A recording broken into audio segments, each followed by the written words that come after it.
The morning mist clung to the Missouri River like a living thing, thick and cold against the skin. It was late autumn in 1876, and the cottonwood trees along the riverbank had already surrendered their leaves to the coming winter. In the pre-dawn darkness, a young Lakota warrior named Mato Sapa, Black Bear, crouched motionless behind a fallen log, his breath forming small clouds in the freezing air. He wasn't alone. Beside him, 3 other warriors waited in complete silence, their bodies painted with ash and ochre, their faces masks of concentration. They'd been tracking the cavalry patrol for 2 days, moving like ghosts through terrain that would have broken lesser men. No fires, no mistakes. Just patience and the kind of endurance that made the U.S. Army call them the most dangerous fighters on the frontier. Black Bear was only 19, but he'd already earned his name in combat. His hands, calloused from years of wielding bow and lance, gripped a Winchester rifle he'd taken from a dead soldier months earlier. The irony wasn't lost on him, using the enemy's own weapons against them. That was the Lakota way. Adapt, survive, win. "They're coming," whispered Tatanka Scar, White Buffalo, a grizzled warrior in his 40s, whose scarred face told stories Black Bear was still too young to understand. 8 riders, 2 scouts ahead. Black Bear nodded. He could hear them now, the creak of leather saddles, the nervous snort of horses sensing danger they couldn't see. The cavalry had grown complacent after their so-called victory at the Little Bighorn. They thought Sitting Bull's people were broken, scattered, ready to surrender. They had no idea how wrong they were. The reality that history books would later hide was simple. Native American warriors weren't just fierce. They were tactical geniuses who'd been perfecting guerrilla warfare for generations, while European armies were still marching in straight lines. The Lakota could appear from nowhere, strike with devastating precision, and vanish before reinforcements arrived. They knew every creek bed, every hidden trail, every place where the land itself became their ally. "Wait for my signal," Tatanka Scar murmured, his voice barely audible above the river's whisper. "We take the scouts first. Silent." Black Bear's heart hammered against his ribs, but his hands remained steady. Fear was natural. His father had taught him that. What mattered was what you did with it. You could let it paralyze you, or you could transform it into the sharp edge of survival. He chose the latter, as he always did. The first scout appeared through the mist like a spectre, his blue uniform almost gray in the dim light. He was young, maybe Black Bear's age, his face showing the cocky confidence of someone who'd never truly been hunted before. That confidence would be his undoing.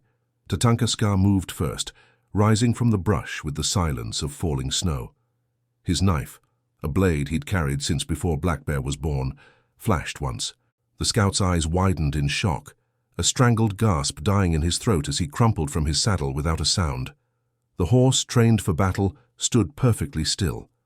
The second scout, hearing nothing unusual, continued forward. Black Bear was already moving, his moccasins making no sound on the damp earth. He'd learned to walk this way as a child, placing each foot with such care that even dry leaves barely whispered beneath him. It was a skill that took years to master, one that white soldiers with their heavy boots and rattling equipment could never replicate. His hand clamped over the scout's mouth from behind, his knife finding the space between ribs with practiced precision. It was over in seconds, 2 down, 6 to go. "Now we show them what fear really means," Tatanka Scar said, his expression grim. This wasn't about glory or counting coup anymore. This was about survival, about sending a message that couldn't be ignored. "We will not be broken. We will not surrender. We will make you pay for every inch of our land you've stolen." The main cavalry group emerged from the tree line moments later, completely unaware they'd just lost their eyes and ears. Black Bear and his companions had already repositioned, spreading out in a loose semicircle that would collapse like a trap once the shooting started. This was the Lakota way, fluid, adaptable, using the enemy's own momentum against them. The lieutenant leading the patrol looked nervous, his hand resting on his sidearm as his eyes scanned the misty forest. He'd probably heard the stories, entire companies vanishing into these woods, found days later with arrows still in their backs and scalps missing. The army called it savagery. The Lakota called it justice. "Something's wrong," the lieutenant muttered to his sergeant. a heavy-set man with a grey beard and eyes that had seen too much. "Where are the scouts?" Before the sergeant could answer, Tatanka Scar's rifle cracked through the morning air, and the forest erupted into chaos. The engagement lasted less than 10 minutes, but it felt like hours to Black Bear. Bullets whined through the air, splintering bark and kicking up fountains of dirt. He fired, reloaded, moved, fired again. Each motion drilled into him through countless hours of practice. The cavalry tried to form a defensive position, but they were in the worst possible terrain for it, caught between the river and the woods with no clear escape route. 3 soldiers went down in the first volley. The lieutenant took an arrow through the shoulder. One of the older warriors still preferred the traditional weapons and fell screaming from his horse. The remaining men broke, their discipline shattering like thin ice under pressure, and fled back the way they'd come. Black Bear wanted to pursue, to finish what they'd started, but Tatanka Scar grabbed his arm. "No, let them go. Let them tell the others what happened here. Let them carry our message back to their forts." As the thunder of retreating hooves faded, Black Bear stood among the fallen, his chest heaving, his hands shaking slightly from the adrenaline draining from his system. He'd survived another fight, but he knew it wasn't over. It would never be over, not as long as the Bluecoats kept coming, kept pushing his people farther and farther from the lands where their ancestors were buried. "You did well, little brother," Tatanka Scar said, clasping Black Bear's shoulder with a blood-stained hand. "Your father would be proud." Black Bear nodded, but pride felt hollow in his chest. His father had died at the Washita River, cut down by Custer's men during a dawn raid on a sleeping village. Women and children had died that day too, a fact the history books would later minimize or ignore entirely. That was when Black Bear had truly understood. This wasn't a war with rules or honor. This was extermination dressed up as manifest destiny. Check if you're already subscribed to this channel, because stories like these, the ones history tried to bury, deserve to be remembered and shared. Don't let them disappear again. The sun was climbing higher now, burning away the mist and revealing the true cost of the morning's violence. Black Bear helped gather the weapons and ammunition from the fallen soldiers, precious resources his people desperately needed. Winter was coming, and Sitting Bull's band was running low on everything except determination. As they prepared to leave, erasing any trace of their presence with the same meticulous care they'd used to set the ambush, Black Bear allowed himself one final look at the bodies. These men had families too, mothers and fathers who would grieve when the news reached them. But so did the children killed at Washita. So did the elders massacred at Sand Creek. The cycle of violence was a wheel that never stopped turning, crushing everyone beneath it. "We should go," said Hehaka Sapa, Black Elk, the youngest of their group at just 17. His face was pale beneath the war paint, his hands trembling slightly. This had been his first real combat, and the reality of killing had shaken something loose inside him. "More soldiers will come." "Let them," Tatanka Scar replied, but his voice carried a weariness that went bone deep. "We'll be ghosts by then." Smoke on the wind. They moved out in single file, following a route that would take them deeper into the Badlands, into country so rough and unforgiving that only someone raised in it could survive for long. The army had maps, but maps couldn't show them the hidden springs, the game trails, the sacred places where the land itself seemed to protect those who knew how to listen to it. Black Bear took one last look over his shoulder at the Missouri River, its waters running cold and dark beneath the morning sun. Somewhere downstream, in one of the forts that dotted the landscape like open wounds, officers were probably already planning their next campaign, drawing lines on maps, moving wooden pieces around tables as if native lives were nothing more than obstacles to be cleared away. But here, in this moment, walking through forest his ancestors had walked for countless generations, Black Bear felt something those officers would never understand: the unbreakable connection between a people and their land, a bond forged in blood and prayer, and the simple act of belonging to a place that belonged equally to you. That was what made Lakota warriors so feared, so impossible to truly defeat. They weren't fighting for distant kings or political ideology. They were fighting for home. 3 days later, Black Bear sat cross-legged in Sitting Bull's lodge, smoke from the central fire curling toward the opening at the top, where grey November sky showed through.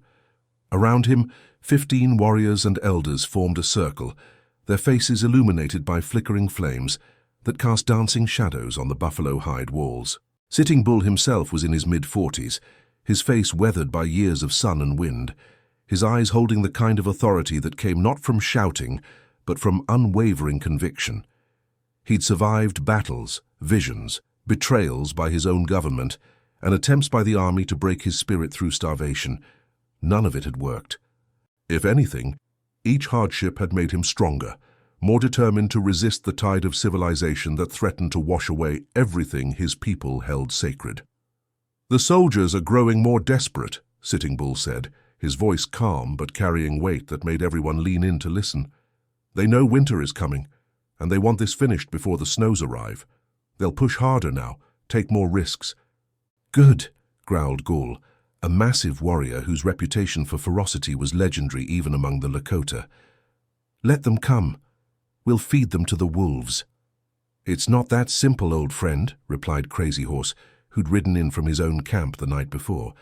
Even sitting still, there was something about him that seemed coiled, ready to spring into action at a moment's notice. He was younger than Sitting Bull, barely in his 30s, but already his name carried power that made the army generals lose sleep. "They have more men than we have bullets, more supplies than we have food. Time is their ally, not ours." Black Bear listened, acutely aware that he was the youngest person in the lodge, that every other warrior present had decades more experience than he did. But Tatanka Scar had insisted he attend, had vouched for his courage and tactical thinking during the ambush. Now he sat silent, absorbing everything, learning how true leaders made decisions that would affect hundreds of lives. "The ambush at the river was successful," Sitting Bull acknowledged, nodding toward Tatanka Scar. "You struck hard and vanished. That's exactly what we need. But it also means they'll be hunting for us with renewed anger. We must be smarter, faster, more unpredictable than they can imagine."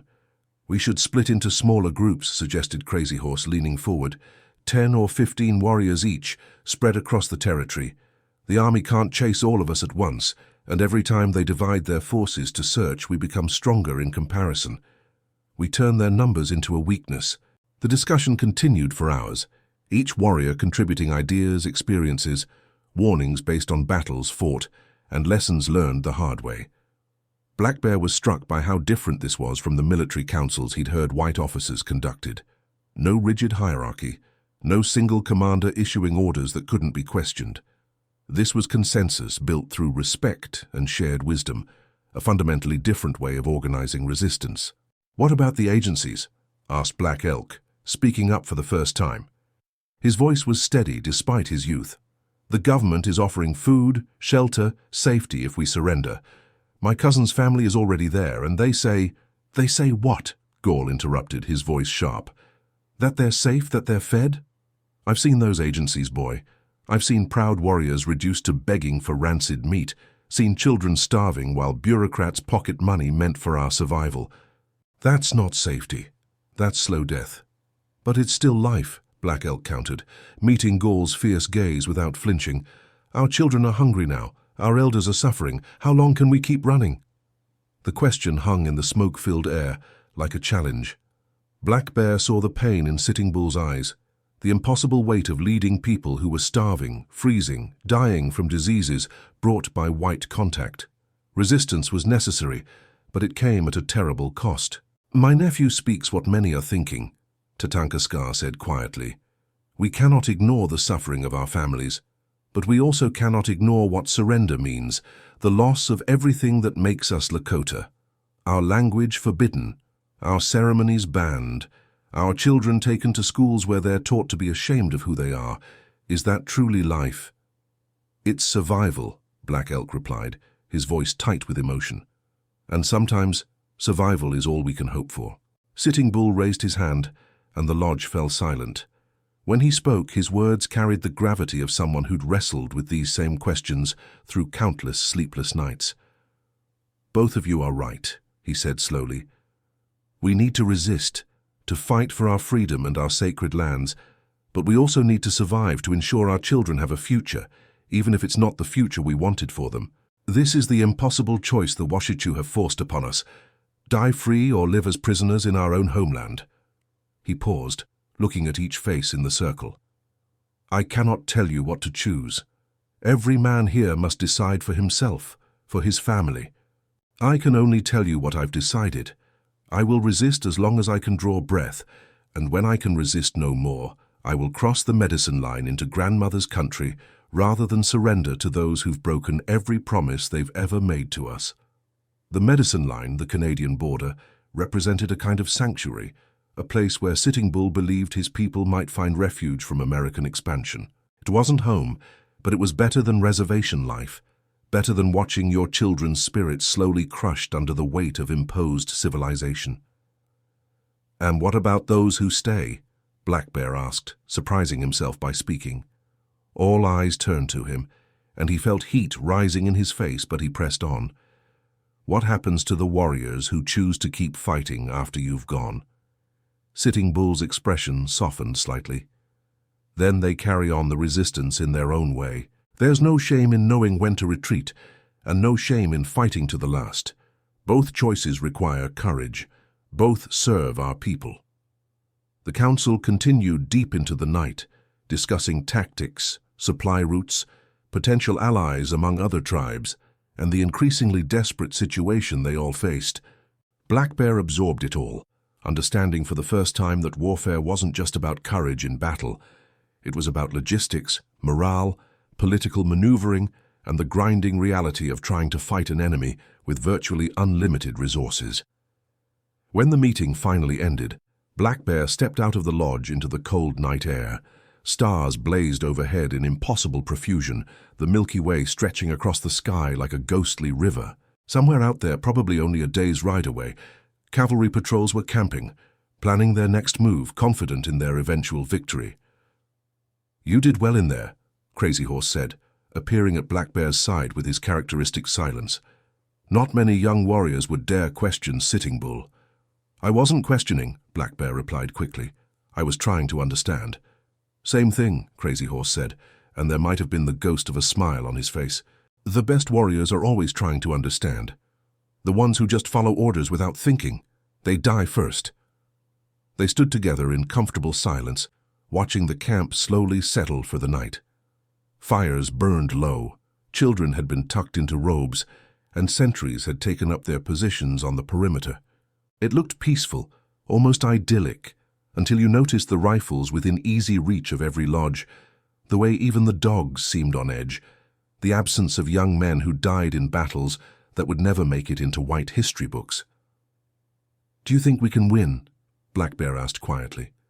Crazy Horse was silent for a long moment. When he finally spoke, his voice was thoughtful, almost sad. "Win what? The war? No, we're already losing that. Have been since the first wagon train crossed our territory. But winning and losing aren't the only options. We can resist. We can make them pay such a price for our land that they'll remember us forever. We can ensure that when our grandchildren's grandchildren hear stories about their ancestors, they'll know we fought, that we never gave up our dignity even when everything else was taken." "That doesn't sound like victory," Black Bear said. "Maybe not," Crazy Horse agreed. "But it's not defeat either. It's something else, something that doesn't have a word in English. In Lakota, we might call it dying free rather than living as slaves. Your children will have to decide if that was the right choice. We just have to make it and live with the consequences." As Crazy Horse walked away, Black Bear remained under the stars, thinking about choices and consequences, about courage and futility, about all the young men like himself who'd been born into a war they hadn't started and couldn't win but had to fight anyway. The weight of it pressed down on his shoulders like a physical thing, heavy and cold. Tomorrow they'd move camp again, always staying one step ahead of the soldiers, always looking over their shoulders. The day after that, maybe another ambush, another fight, another temporary victory in a war that was ultimately unwinnable. And through it all, the question that Black Elk had asked would linger like smoke. How long can we keep running? Black Bear didn't have an answer. He suspected nobody did.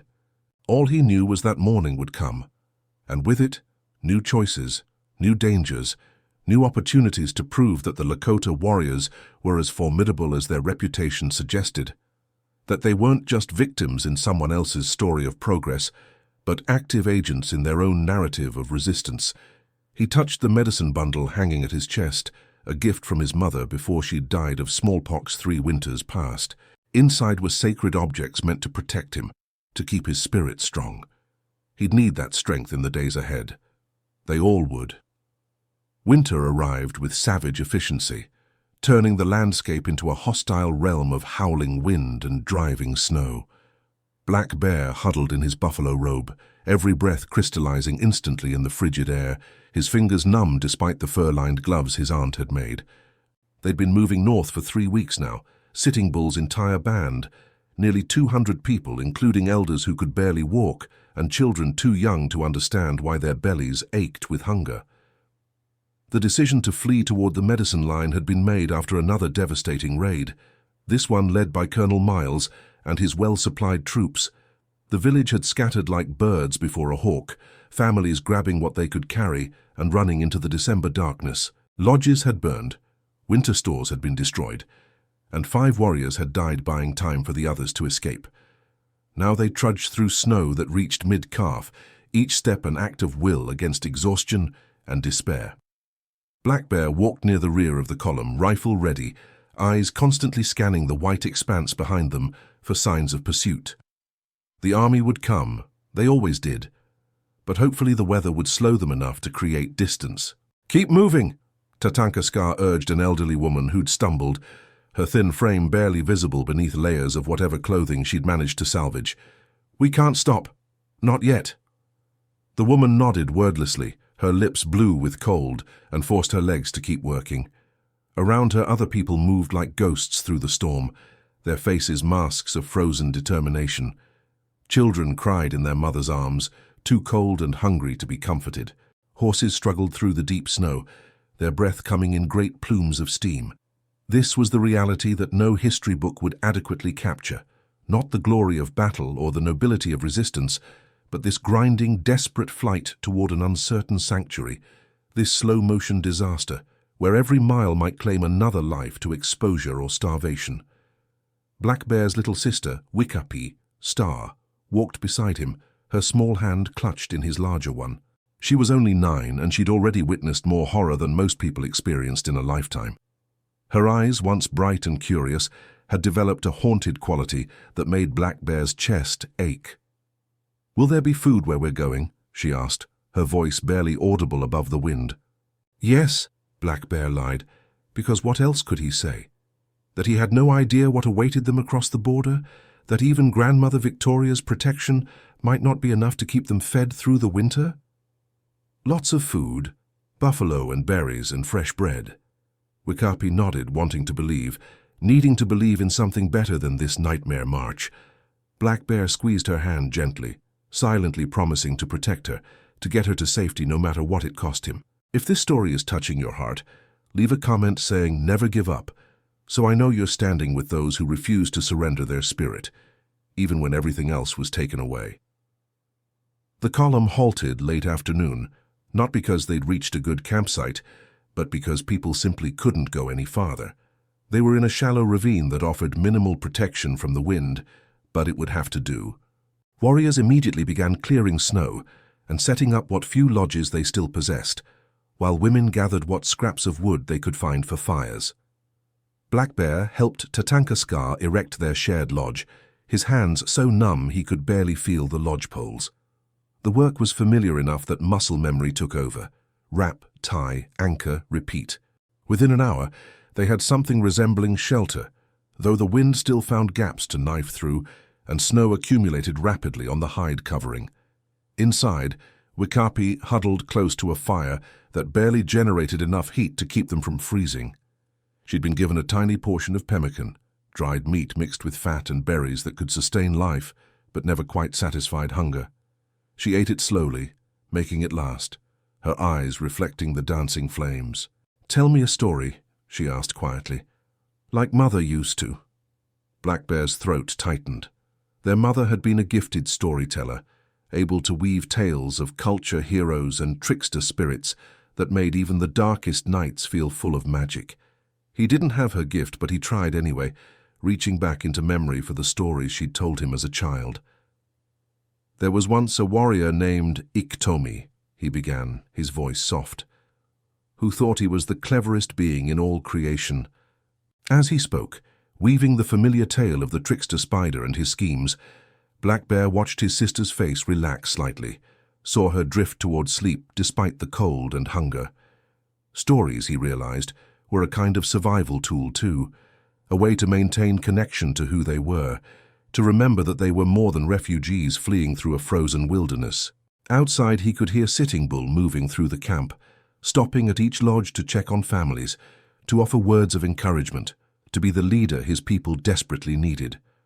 The man had to be exhausted, had to be frightened for his own family, but he never showed it.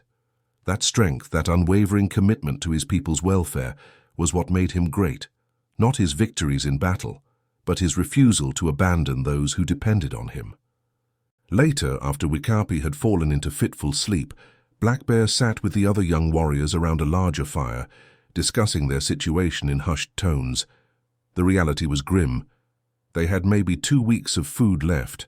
The weather was getting worse instead of better, and they were still at least 3 weeks from the border if the pace didn't pick up. "We need to hunt," said Hihakasapa, his young face gaunt with hunger. "Even in this weather, there must be game." "Hunt with what?" asked another warrior bitterly. "We're almost out of ammunition. Every bullet we use to feed ourselves is one we can't use to defend against soldiers." "Then we use bows," Hihakasapa insisted. "Our grandfathers didn't need rifles to survive winters." "Our grandfathers had established hunting grounds," countered Tatankaska. "They knew where the buffalo would be, had systems for sharing meat, weren't running for their lives through a blizzard. This is different." The argument continued, voices rising despite attempts to keep quiet, frustration boiling over from weeks of accumulated stress. Black Bear listened, understanding both sides, seeing no clear solution. They were trapped in an impossible situation with no good options. A sharp whistle cut through the night, the signal for danger. Instantly, every warrior was on his feet, weapons ready, senses alert. Black Bear grabbed his rifle and moved to the edge of camp, his heart hammering. Had the cavalry caught up? Were they about to fight in the middle of this frozen wasteland? But it wasn't soldiers. It was something worse. A small group of people emerged from the darkness, barely visible through the swirling snow. They were Lakota, but not from Sitting Bull's band, refugees from other villages that had been destroyed, survivors who'd heard the band was heading north and had followed, hoping for safety in numbers. There were maybe 15 of them, all women, children, and elders. The warriors who'd protected them were gone, fallen in whatever battle or raid had scattered their families. They looked like walking corpses, frostbitten, starving, desperate. Sitting Bull met them personally, his face showing none of the despair Black Bear knew he must feel. They already had too many mouths to feed, too many people to protect. These new arrivals would drain their precious resources even faster. But turning them away meant condemning them to certain death. "Welcome, relatives," Sitting Bull said, his voice carrying across the camp. "Come, share our fire, share our food. We're all one family now." It was the Lakota way. Hospitality, generosity, communal survival over individual advantage. But watching the hollow-eyed refugees shuffle toward the fires, Black Bear couldn't help wondering if compassion would be what finally destroyed them. How much could they share before there was nothing left? The night deepened, temperatures dropping to levels that killed exposed flesh in minutes. Black Bear lay pressed against Wikapi, sharing body heat, listening to her labored breathing and praying she'd survive until morning. Around them the camp slowly quieted, though never truly silent. Always the wind, always the soft sound of people coughing, crying, praying in the darkness. Tomorrow they'd wake, those who woke, and continue the march. More miles through impossible cold. More children who couldn't understand why the world had become so cruel. More elders who'd seen their entire way of life destroyed and now faced death as refugees in a land that had once been theirs without question.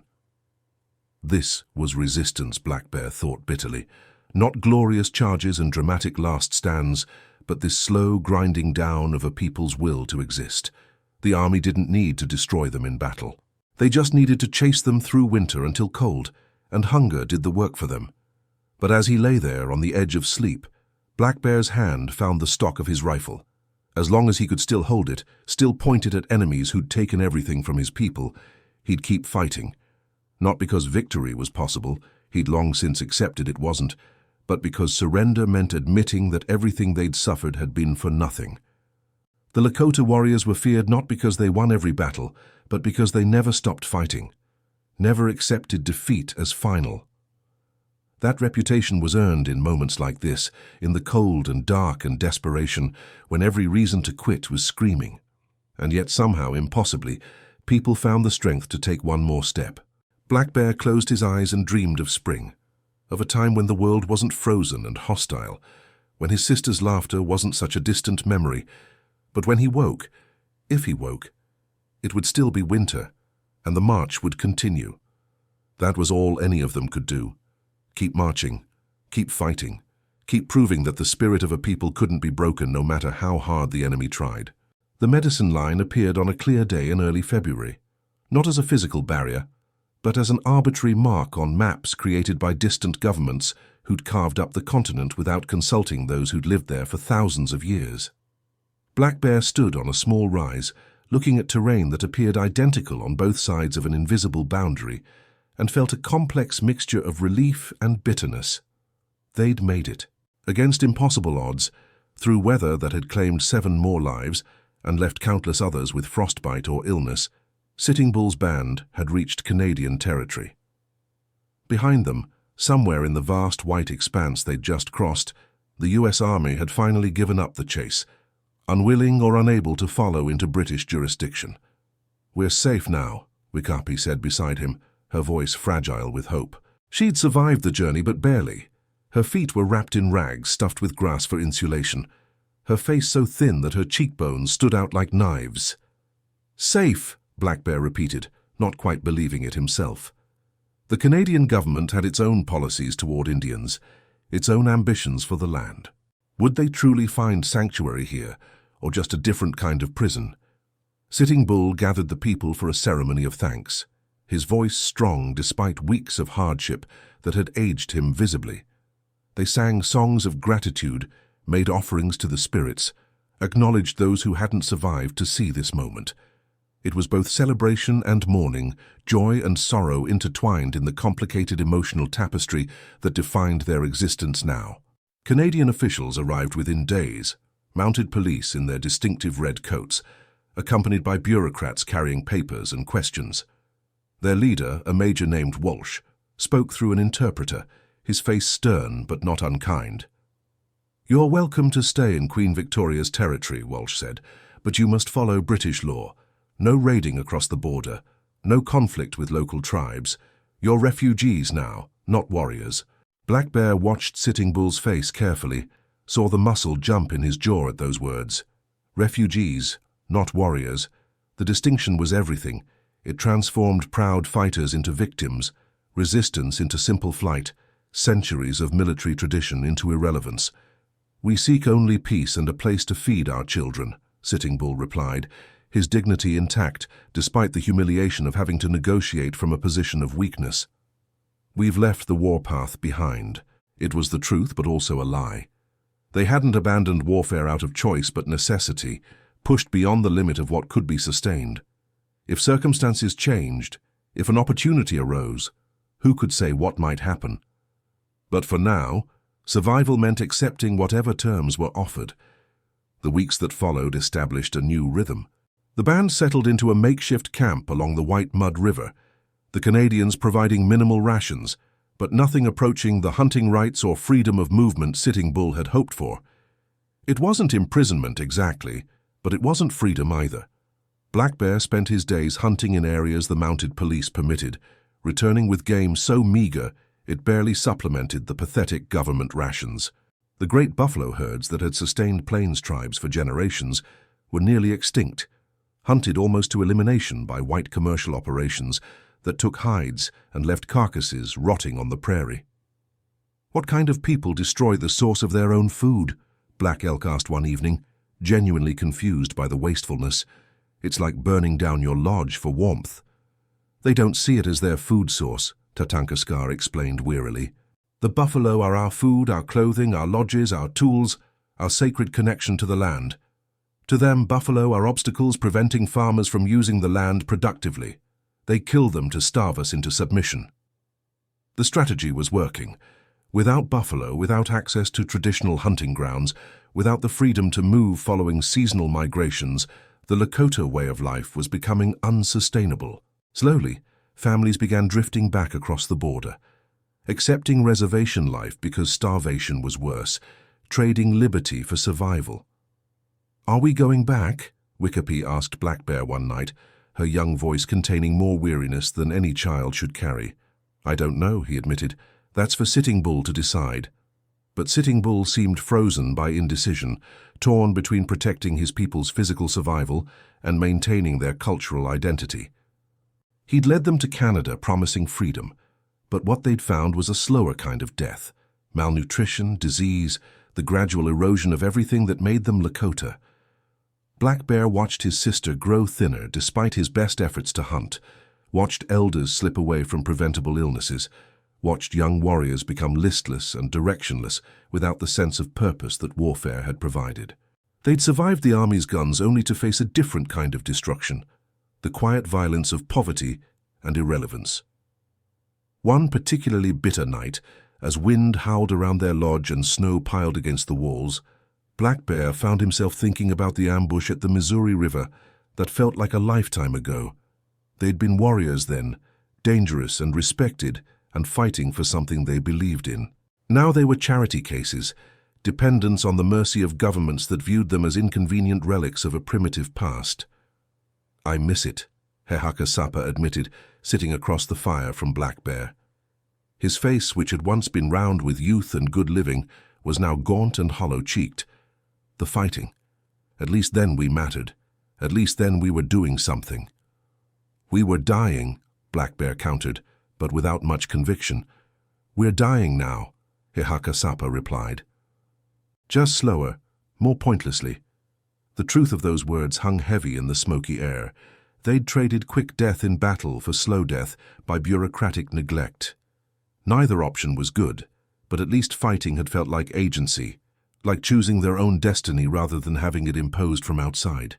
As spring approached, melting the snow and revealing ground that hadn't seen green in months, messengers arrived from the American side with an offer: return to the United States, settle on the Standing Rock Reservation, and Sitting Bull would receive a full pardon. No prosecution for past resistance, no punishment for families that had fled. Just surrender and accept the new reality.